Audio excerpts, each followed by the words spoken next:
Hi, everyone. Ooh, that's nice and loud. All right. Thank you all so much for being here. We have a really exciting session coming up on the innovation stage with some really cool, interesting technology we're going to preview.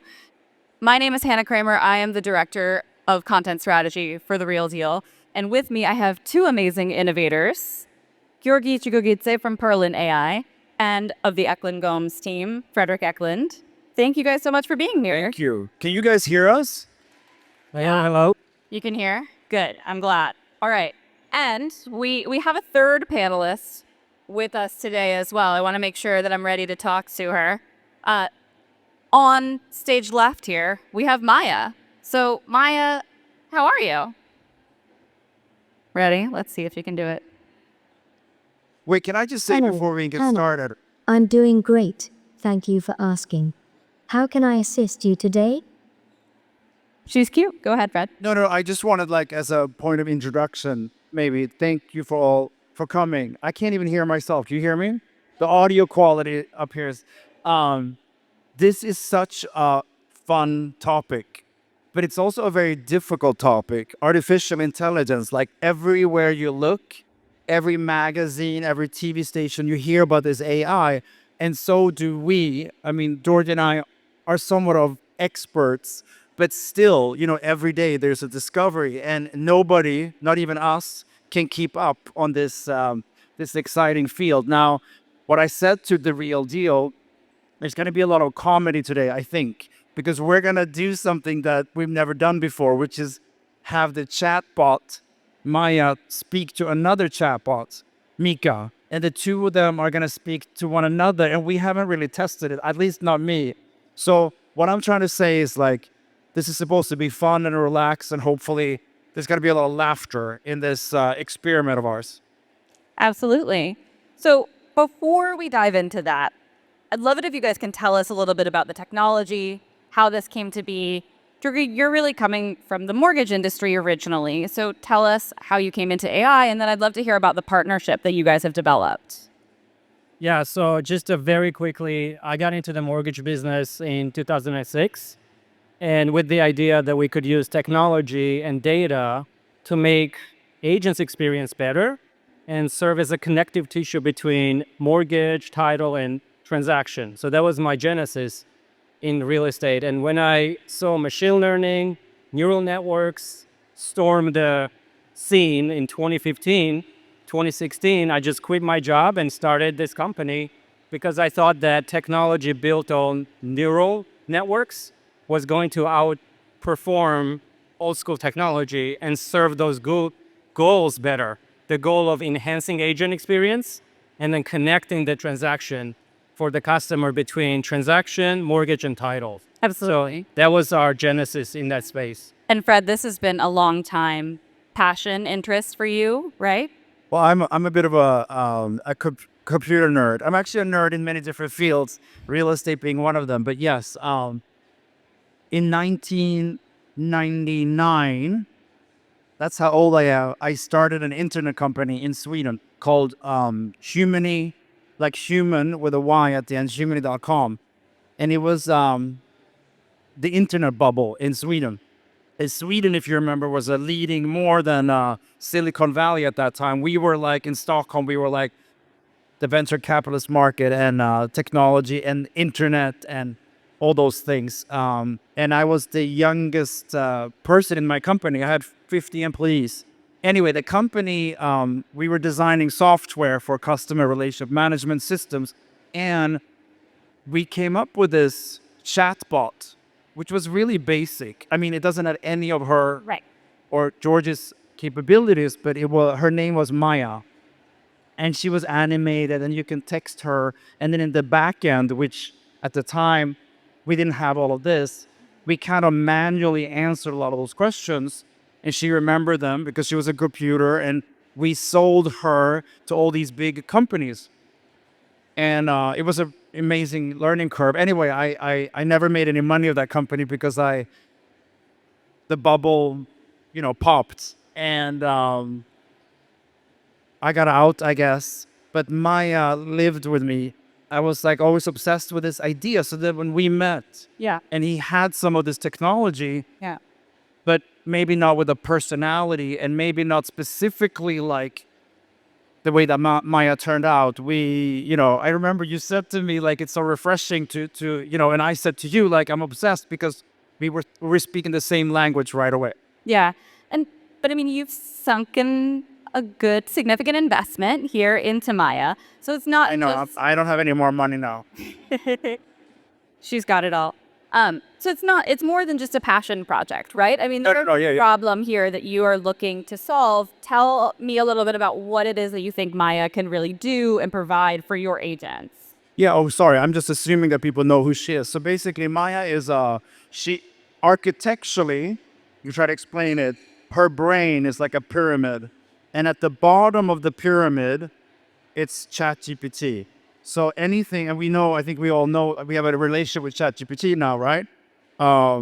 And she can answer anything about really anything.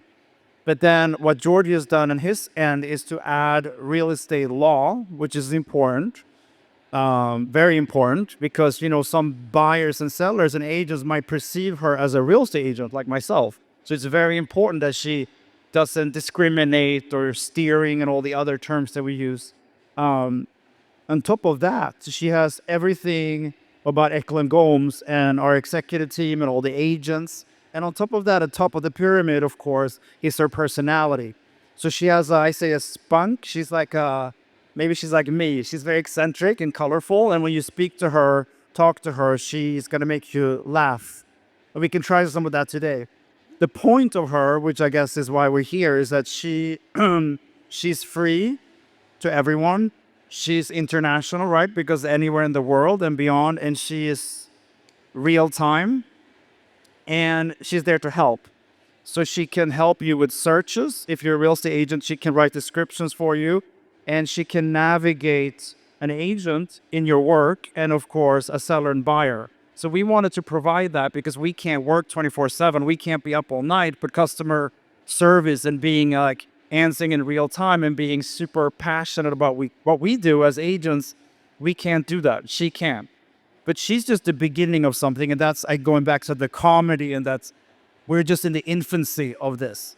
This feels to me like when the internet came around, or like in 1999 when I did this, it feels like that again because, as you know, there's a lot of chatter out there about humanoids or robots and connecting these solutions to the Internet of Things and maybe a human interface. So in Elon Musk, hate or love him, just came out and said his prediction is 10 billion humanoids in a few years from now. So what's going to happen very soon, like it or not, is that things like Maya will be connected to a body or a face or whatever, different solutions. And then it becomes really interesting and scary, of course, which we'll talk about today Yeah. with real estate. Will things like this start to replace us? Will she walk next to you in the West Village showing you apartments? Because she knows everything. She knows every building, every price point, every comp, anything about interest rates, and she can even forecast things. Yeah. And of course, in order for Maya to know all of these things, Georgi, there is a lot of information that you had to give her. Can you tell me a little bit about what some of the challenges have been in building this technology that's not only interactive, but also has personality and balances that with the many regulations that you all deal with on a day-to-day basis? You can't just throw something up on the internet and assume that it's going to learn real estate from like what's on Google, right? So tell me a little bit about that process. Sure, it's very difficult to do. We're in a regulated industry. We can't just say anything we want. Yep. So there is a difference between vertical AI platforms, which is what Maya is built on, and general AI, which is OpenAI's platform. Yep. They have each own uses.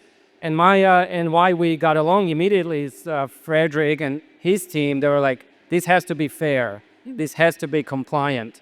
And I was like, yes, because that's the difference between using ChatGPT to write listing remarks and using Maya to write compliant listing remarks that are also effective in marketing, right? And that differentiation is vertical AI versus general AI. And I think that's what Maya's built on. And we're only, as Fredrik said, scratching the surface on this. but she has the foundation in the pyramid that no other system has today, as far as I know. And Zillow copied us, I think. Huh? Well, Zillow, because 12 months later. we started with this. We actually launched. We started a year before ChatGPT was announced. We didn't know that was going to happen. Yep. And then in November of 22, Yep. we were like, I mean, specifically me, I was like, oh my God, this is incredible. I mean, and the kind of the world, I mean, it didn't change, but it took a big step forward. And now 12 months later, Zillow, I mean, there's a lot of these coming out, but she was first and she is the smartest. And the future, which we were talking about coming in, sorry, I'm such a nerd. I get so excited about this. We were talking about this when we were walking in, and he just told me some new functionality. You want to say? Yeah, so she can describe a listing. She can write a marketing plan. She can distribute the marketing plan on digital media. She can do advertising. She can do comps. No, but that's boring. Sorry. What you told me, which is exciting, she can, which I was thinking about last night, trying to like prepare myself mentally to be here. She can make the appointment. So let's say you have a client, $5 to $10 million. I'm looking at you, Lourdes. Actually, $50 to $100 million for Lourdes in Coconut Grove. She will then do the search. She will then contact all the agents and put the schedule together. She can text, she can email, and I mean, she can't walk there next to you. I see some faces looking at me like, we're going to lose our jobs. I actually don't think so. I think it's an add-on. I think it's an assistant. And I think it helps us. But it's really interesting because I think a lot of, when I'm out with buyers, the organizational, like, you know, the flow of the showings and the car going here, and she can calculate all of that and set the whole schedule up. And if we're late, she can. So this is the future, and I think it's super interesting. Yeah. and what is, I mean, you have rolled this out for a little bit of time with your agents already, right? Yeah. So the Eklund I think the agents are scared of her. So how do you deal with that? They're scared of her. Like, what does your adoption look like? How do you see agents using her, and where are they nervous? I mean, I'm nervous too. Like, I'm an agent. But then again, I remember like when I started, because that's how old I am, you know, I always go back and say I was the first guy, because I really think I was the first person in New York with the Blueberry, it was called back then, at the BlackBerry from London. And I was like, my clients are saying like, how can he answer in real time? And I feel like once again, we're in that moment too. So you have two options now with artificial intelligence. You can lean into it, or you can just say, like my husband who says it's very scary and he doesn't like it. I'm like, dude, let's talk about it. So I think it's a little bit of both. But the technology is incredible. And the fact that it doesn't cost really anything to use is also very exciting. And then, you know, on a personal level, I think there's a lot of money to be made. I really think that if you're in the forefront of technology and you follow this thing, it could change everything. Yeah. Should we ask Maya a couple questions and see what she's up to? Great. Try it. All right. See what mood she's in today. Yeah, we'll see what mood she's in today. So something that I am interested in when thinking about AI is like how cognizant these technologies are of themselves, right? So I've been playing around with this a little bit. I'm interested to find out, you know, Maya, to what degree she understands who she is, right? So I'm going to ask her. So I'm sorry if you guys can't hear me asking as I use my voice to text. Maya, can you tell me what your... Oh, thanks. Maya, can you tell me what your job is? What do you do? She's thinking. I'm a real estate professional specializing in property management and affordable fair housing yours. I help clients find their dream homes while ensuring they understand their rights and options. How can I help you navigate the world of real estate today? Maybe ask her like, maybe something more fun. Sorry. What do you want me to ask her? That's okay. To show you a good investment in Tribeca up to 5 million or something. I mean, I don't know. Yeah, absolutely. All right. Let's see if she can hear. Maya, can you show me a good investment in Tribeca for under 30 million? I can't read the screen. 30 million. It's all the background noise.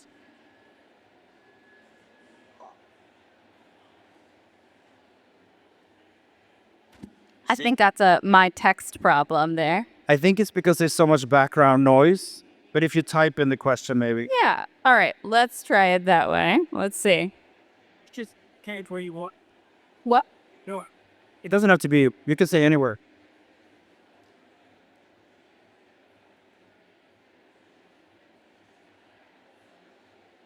The other problem is I'm not wearing my glasses.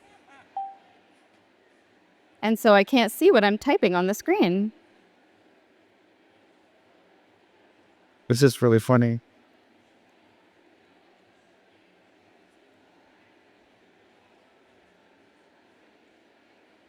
Absolutely.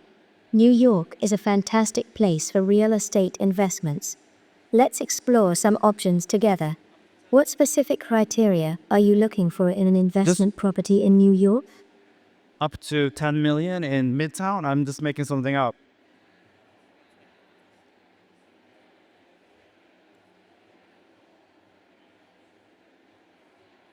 Great choice. I'll search for some prime investment opportunities in Midtown within your budget. I'll make sure to find properties that align with your investment goals. Let's find the perfect investment property for you in Midtown, New York. Fredrik, I'm interested to understand how you chose the voice and the face.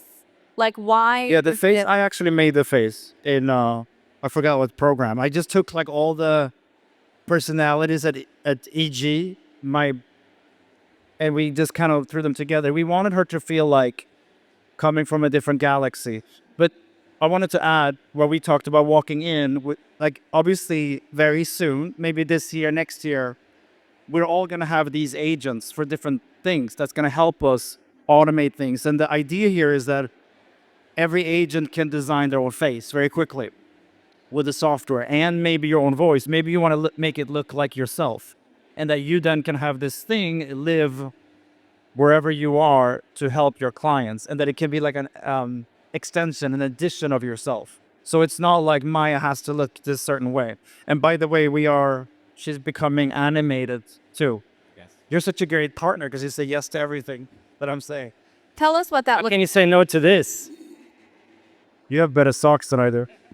But Georgi, tell us what that looks like as she becomes animated. Is it we're on a video chat with the technology? She's really speaking to us. Yeah, so the face will have animations. She will have emotion in the context of the conversation. So it's more engaging to the buyer or seller or the agent interacting with her. Yeah.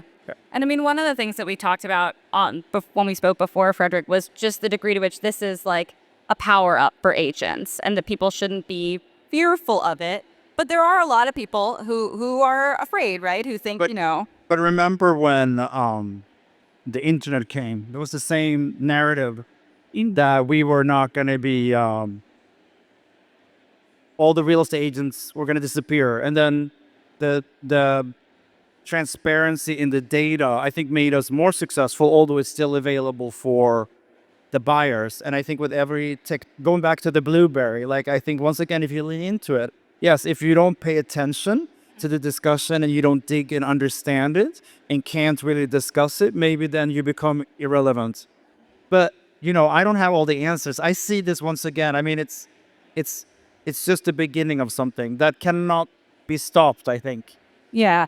And I mean, I think a lot of people are fearful, but certainly this technology is out here already. And so we need to find ways to leverage it and utilize it. But I am interested, Georgi, in what sort of safeguards we talked about, fair housing rules that are are built into the Maya system. But are there other safeguards that you look to as you're building this technology and making it more expansive? Yeah, the two main topics are vertical compliance, like Fair Housing RESPA, Real-Time Settlement Procedures Act. And the second topic is privacy, right? So that's why you log in, she knows who you are, she doesn't use any of your data for training. It's just a service. And then we ensure those two topics, regulatory compliance and privacy and security of your information. Those are very, very important topics with AI. And we're leaning into them as a differentiator of this product. Something else that we talked about too was the point at which we start to get AI that is smarter than us, that is smarter than the singularity point we called it, right? How close do you all think we are to that? And what does that look like for us as people and within the real estate industry when we do reach that? I mean, there's so many sci-fi movies about this, when like Terminator, when these become smarter than us. I mean, they already know everything that is written, I guess, or music and all the videos and all the movies. AI has already scanned everything. What it's scanning now, itself and what it puts out. So in a way that it's very intelligent. It doesn't have the emotional or the consciousness, which is called singularity. So I mean, there's so many different opinions about this. Is it like 5 years? Is it 20 years? Is it our lifetime? I'm sure. And I had a conversation with ChatGPT last night, actually in bed, about this, and it's really interesting because very soon, and I think the technology is already out there, with your camera on your phone, as you're speaking to it, it can see your emotional state, or try to see. So with the facial recognition and your voice, so that is the last sort of one of the last few gaps, right, between this and us, that I can look at George, and the body language, his eyes, and your beautiful smile, and I can then add like emojis, add on to the text or the voice. So that's coming next, and then maybe the Maya can talk to a buyer or a seller, and she gives examples, which she still hasn't done, give you examples of apartments, and then she can, without you even saying it, you maybe frown and you don't like that ugly kitchen. And then she puts something else and she learns. That's the other thing I just want to say. You know, she's on your phones. Everybody can use her at any time. And anything you ever tell her, she remembers, because you got to log in. So she learns everything about you. And then what's so smart, in the back end, of course, our agents get notified who she's speaking to and what you're searching for. So the idea, selfishly, is of course that a buyer in the middle of the night from Singapore is talking to her about $10 million properties in Midtown. And then when agent X at EG wakes up, he or she gets an email from Maya saying, I spoke to Charlie about $10 million in Midtown. Can you please call him? So it's also a great lead generator when nobody could pick up the phone in our office. Yeah, I mean, I was thinking about this as a lead generation tool, and you were in the New Yorker talking about Maya, right? I mean, you guys have put this out here in a really... And no, I mean, no offense, is the real deal, but Yeah. The Stephen Larkin at PR at Element said that when you make the New Yorker with your portrait, it's like the biggest thing that could happen in PR. No, So we were happy about that. yeah, I would love to have my portrait in the New Yorker too. That's a big thing, right? And Maya had her little portrait in the New Yorker. I mean, that's very exciting. But I'm wondering too, like, is she able to sort through? You know, you have an article in the New Yorker, you could be getting millions of hits on the Maya website, right? So is she, as a lead gen tool, one, how powerful is she? And two, like, how do you then sort through all of those leads? Can she do that? So 75% of the registrations are for Maya on the website. So she's a popular feature of the website. And then there is routing in the back end. Like, our system comes with a leads distribution system. So there is, depending on location, what the matching is with the agent, there is routing algorithms in the back end as well. So yes, this system interacts, but she can also match the agents to the conversation or the location as well. And that's part of the deal. But yes. Yeah. Then to answer your other question real quick, what Fredrik said, I sum it up with one word: trust. Like, are we going to trust AI as humans? And I don't think we will fully trust, because of the body language, because of the eyes he was talking about. To me, that will never be replaced. So I don't think agents should be afraid of it, because they bring trust in relationships with their clients and with that emotion. And I've been doing this with them and others for a while. I don't think AI will ever generate the same amount of human trust that he does when Not he walks even in a room. freeze your emotions. I have a secret to tell everybody. I am AI. My name is... You all thought I was human, but I'm not.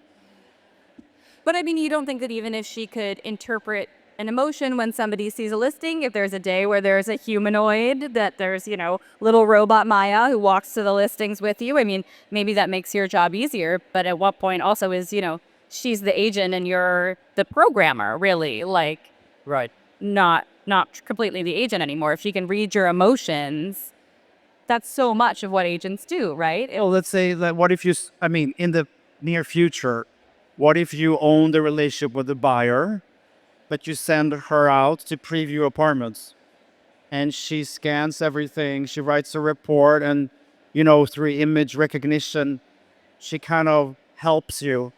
Maybe she looks at all the apartments in New York City and come up with the 3 best for the client. Or, like I said, what a lot of what we do is board packages, administration tasks. I mean, Julia, my CEO, is sitting here. We always say that agents want to be outselling. What agents hate is the marketing of themselves. Well, if you have a big ego like me, you like it, but most people don't like the social media. Right. Maya can post for you on social. Like, there's a lot of that stuff that she can do. She can handle your calendar eventually. So I think it's a really a good tool. Absolutely. And so you guys have been most recently working on Mika, right? Yeah, but Mika is kind of a joke, as in, like, can I be honest? So we were going to do this thing here when they asked us, and I was like, well, it's really boring to talk to two guys and a chatbot. I said we have to do something fun and something like it's never been done before. So we invented Mika. This was like, what, 2 weeks ago? So poor Jordy had to make Mika. I had to make the face of Mika. Mika is that her boyfriend or little brother?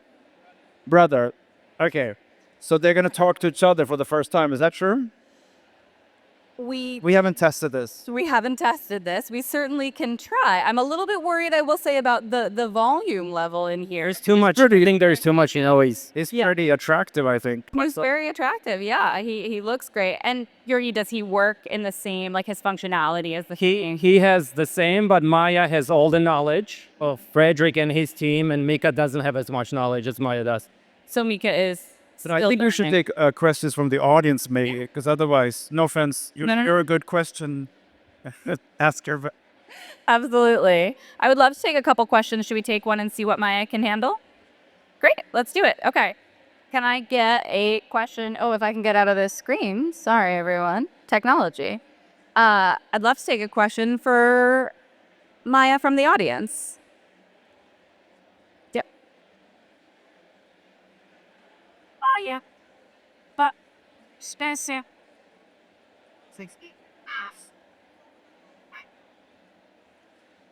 The one we're pitching together? All right, let's see what she says. The question was, what is the most expensive house in Coconut Grove in Miami right now?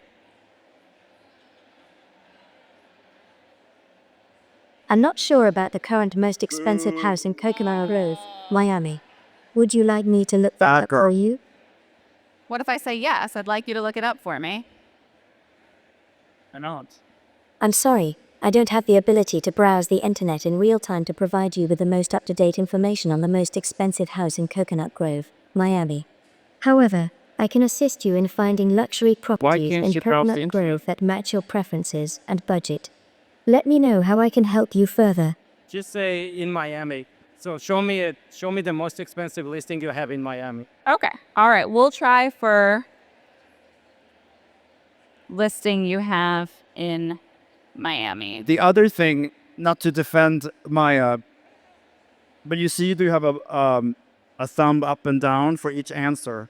So if we were really a little more kinder to her, we would also train her, which is interesting, and that's the way we program him. So when thousands of people every day are out there using her for free because it's open for everybody, hopefully people, give her a thumbs up and down so she can get smarter, because she's only 1.5 years old.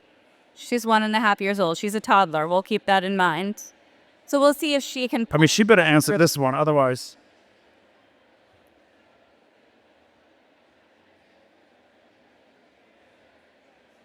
My search in Miami, Florida has uncovered some fantastic properties that say over the line perfectly with your. Wait, is that your listing? Oh, yeah. However, I'm exploring more about Very these. sales promotional.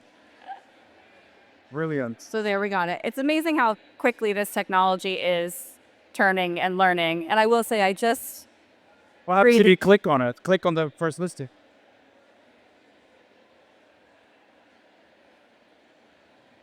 Wow. Wow.